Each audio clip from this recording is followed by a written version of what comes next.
आज मैं ऊपर से पूजा, अभी पूजा मेरी क्या चलती रहती है 4 बजे तक, अभी पूजा कर रहा था तो मैंने सुना नीचे से हमारे आचार्य जी कह रहे थे धर्मपत्नी धर्मपत्नी धर्मपत्नी। कई बार ये बात आई, मुझे लगा कि खुश हो गए महिलाओं का भीड़ देख के, लेकिन हाँ इसीलिए घड़ी घड़ी धर्मपत्नियों के ही पीछे पड़े थे। लेकिन मैं ये बताना चाहता हूं कि इस संसार में कोई भी विवाह पत्रिका छपे, कुछ भी छपे, धर्मपति कहीं छपा क्या? कभी धर्मपति छपा? धर्मपत्नी मानक चंद जी, धर्मपत्नी सुशील जी, धर्मपत्नी रितेश जी, हाँ कभी धर्मपत्नी सुशीलाबाई, धर्मपति सुशीलाबाई छपा? तो ध्यान रखो, उन्होंने अच्छे से बता दिया वो बात। हम कितना भी पूजा करते रहे, भगवान कान को तो दरवाजा नहीं दिया तो कुछ बातें कान में पड़ जाती है। तो मैंने ये बात सुनी आपकी कि भाई धर्म पत्नियां हैं, धर्म पत्नी वही है जो पति को धर्म में लगाती। ये बात तो इन्होंने कह दिया कि भाई जो पति को धर्म में लगाती है वो धर्म पत्नी है। अब मैं ये सवाल पूछने आया हूं कि कितने लोग पति के साथ आई है, वो पहले हाथ ऊंचा करें, फिर समझो कि कितनी धर्म पत्नियां हैं। उन्होंने धर्म पत्नी का अर्थ तो समझा दिया, लेकिन तुम धर्म पत्नी हो या नहीं ये नहीं समझाया। समझो कि भाई उन्होंने इतनी बातें बता दी कि चंचला कैसे मोक्ष गई, कौन कैसे कैलाश गई, कौन किन का क्या हुआ, सब बता दिया उन्होंने।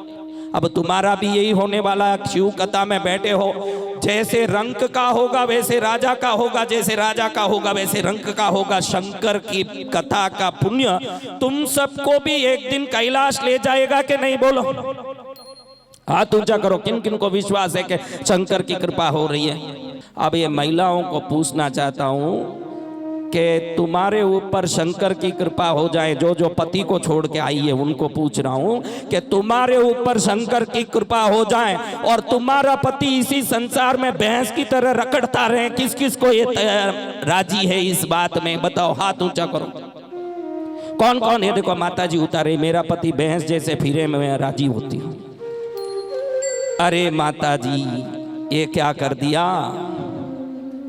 अभी आप कर्म पत्नी हो गई, धर्म पत्नी नहीं हुई। अब मैं पूछता हूं कि आपका पति भैंस की तरह रखड़ता रहे संसार में और आप कैलाश में शंकर चरण में मजा लें, कौन कौन चाहते हैं? कौन कौन चाहते हैं? और कौन कौन नहीं चाहते हैं वो हाथ ऊंचा करो। कौन कौन नहीं चाहते कि मेरा पति भी मेरे साथ आना? कौन कौन चाहते हैं? तो फिर छोड़ के क्यों आई? वो घर में बैठे कैलाश जाएगा ना, तुम शिव पुराण में बैठे कैलाश जाओगे, ये कैसे हो सकता है? या तो दोनों धर्म करोगे तो जाओगे, या ना दोनों पाप करोगे तो यहाँ रखड़ोगे। एक तो वहां चले जाए ना, एक यहाँ रखड़े, ये न्याय है क्या? न्याय है? बोलो, न्याय है? अबे किस किस चीज में जिद्दी करती हो आप? जितनी महिलाएं बैठी हो इसमें आज तक एक बार तो भी थिएटर जाके पिक्चर देखा वो कौन कौन है? हाथ ऊंचा करो। इसमें क्या शर्म आ रहा है? हाथ ऊंचा करो। किसने पिक्चर देखा है एक बार भी? हाथ ऊंचा करो। सबने देखा ना? कभी अकेली गई क्या? पिक्चर देखने अकेली नहीं जाती, घूमने जाए तो अकेली नहीं जाती, गलियों में जाए तो अकेली नहीं जाती, दुनिया में किसी काम में फिरने शादी में अकेली बोले कि भाई जा तेरे पियर में शादी है, मैं नहीं जाऊंगी, आप आओ तो जाऊंगी। हाँ, जब शादी में अकेली नहीं जाना है, पति के साथ जाना है, घूमने जाए पति के साथ जाना, पिक्चर में जाए पति के साथ जाना है। कभी एक बार भी कोई औरत अकेली अपने परिवार को छोड़ के पिक्चर देखने गई होगी क्या? एक ऐसी है क्या? बड़े भारत में ये शर्म की बात है कि कथाओं में आके अकेली बैठ जाती है। देखो, दुनिया घूमने अकेली जाओगी तो चलेगा, पुण्य कमाने साथ आओगी तभी धर्म पत्नी कहलाओगी, वरना धर्म पत्नी नहीं। कब हो धर्म पत्नी? धर्म पत्नी ऐसी हो जो अकेले आके बैठ जाए। यहाँ देखे तो 10-15 बूढ़े बैठे हैं जिनके दांत पड़ गए, बाकी के पति वहां कमा रहे हैं। ये सोच रहे तू कमा बेटा कमा, मैं यहाँ जाके पुण्य कमा के लाऊं। आपका पुण्य आपको ही काम आएगा। अगर 2 डिग्री बुखार भी किसी का किसी को परिवर्तित नहीं हो सकता है तो पुण्य कभी किसी को परिवर्तित नहीं हो सकता। ध्यान रखना, समझो कि भाई उसको 100 डिग्री बुखार है, मेरे को चिन्नू है 96 है, एकदम नॉर्मल है। अगर दो इधर उधर कर लें तो दोनों का ठीक हो जाए, कोई कर सकेगा?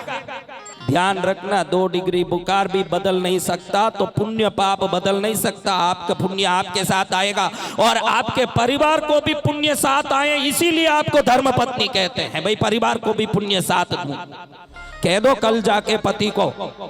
गुरुदेव डांट रहे हैं, गुरुदेव अपना खर्चा करके औरंगपुरा का कल्याण कर रहे हैं, बोर्डसी का कल्याण कर रहे हैं। देखो ये कथा कोई मेरे पूर्वजों की सदगति के लिए नहीं करवा रहा हूं, ये भंडारा में कोई पूर्वजों के सदगति के लिए नहीं करवा रहा हूं। साल में 15 बार कराता हूं, हर साल जहां जाता हूं वहीं कराता हूं, आसपास के गांवों के लिए। किस लिए कराया है? कोई मेरे पूर्वजों का काम नहीं है, कोई मेरा पर्सनल काम नहीं है। हम साधु हैं, दीक्षा लिए हुए संत। हमारा एक ही काम है कि जहां जाएं वहां के प्रदेश के लोग खुश रहें और उनका कल्याण हो, ये मेरा काम है। कोई यजमान नहीं है कि यहाँ भंडारा कर रहा है, कोई यजमान नहीं है कि यहाँ कथा करा रहा है। यजमान शंकर जी है। कौन है? कौन है यजमान? हाँ, तो आप समझ लो कि आपके कल्याण के लिए कोई भक्ति कर रहा हो और आपका पति गली में घूमता रहता हो, बाद में गली में घूमते घूमते वो संसार में रकड़ता रहे और आप कैलाश में पार्वती माँ के चरण में उसकी सखी बन के आनंद लेते रहो, ये चलेगा क्या? चलेगा? तो क्या करना चाहिए? ये 10 बूढ़े जो दांत गिर गए, इनके आने से कुछ नहीं होगा। दांत गिरे हुए तो भैंस भी किसी काम के नहीं। हाँ, उसके भी दूध दूने बंद हो जाते हैं। ये तो इनको घर में काम नहीं और बहुएं मार के भगाती है करके यहाँ आके बैठ गए हैं। हाँ, आना चाहिए उनको जिनमें अभी भी जवानी और शक्ति बाकी है। ध्यान रखना, ये जो खेतों में आपने देखा हो तो ये आल की सब्जी कैसे उगाई जाती है, देखा होगा आपने। आल की सब्जी, उसके नीचे एक डोरा बांध के पत्थर लटकाया जाता है। ये छोटा सा होता है तभी पत्थर बांध दिया जाता है। जब पत्थर बांध दिया जाता है तो उस पत्थर के वजन से वो सीधा उगता जाता है। और जिस आल के नीचे डोरा नहीं बांधा, पत्थर नहीं बांधा, वो टेढ़ा मेढ़ा हो जाता है। बुढ़ापा नहीं, बड़ी जवानी में भक्ति होनी चाहिए ताकि 16 साल में मार्कंडेय ऋषि की तरह हम कैलाश पर्वत की यात्रा कर सके।